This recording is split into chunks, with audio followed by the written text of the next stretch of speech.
Right guys, final stop of the trip. I'm in Montreuil-sur-Mer, which is about 45 minutes down from Calais. One of my favourite stop-offs, either on the way out or the way back in to the UK. And I'll just give you a quick look around and show you why. Now, Montreuil-sur-Mer is no longer on the Mer, which lies over there somewhere, about six miles away now.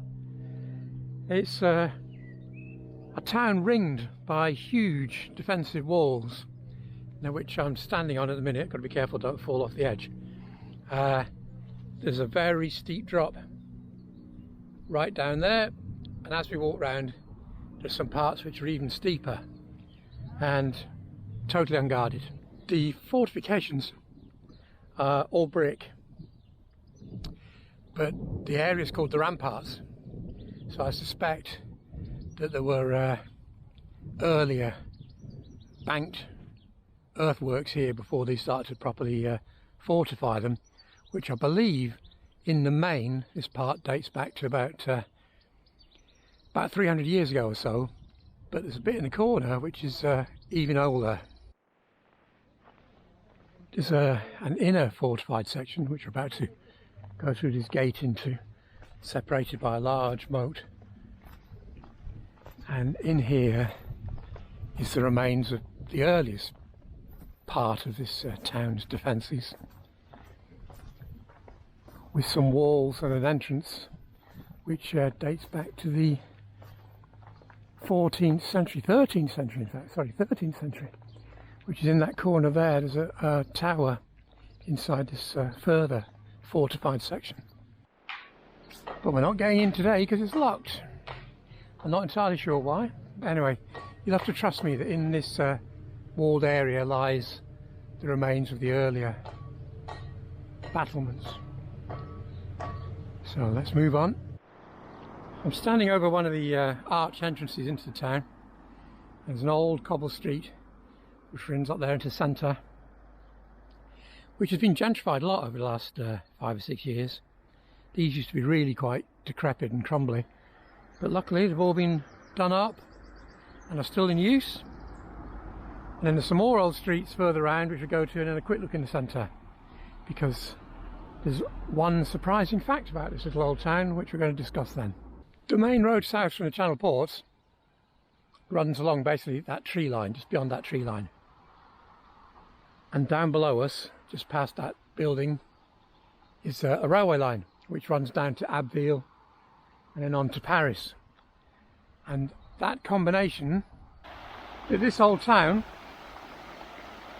was chosen as the Allied headquarters in the First World War. And there stands Marshal Haig behind the fountain, and a monument erected in memory of the joint endeavours of Great Britain and France to rid the country of the Germans. So all the major decisions about the mass slaughter in the First World War on the Western Front were taken in this historic little town.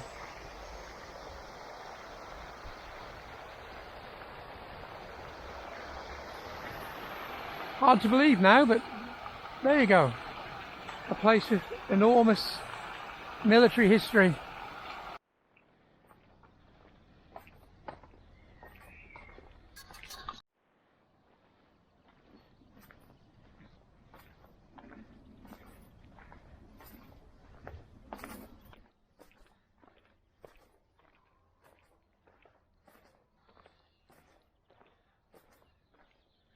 Now, the word Montreuil apparently comes from a bastardisation of the Latin for monastery, and the frontage of this was connected to the monastery, and the whole area around it, including the hospital over there, were monastic buildings right in the centre of town.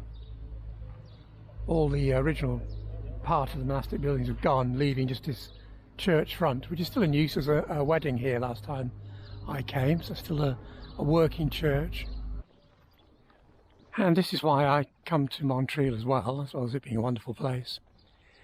It's the camper van air.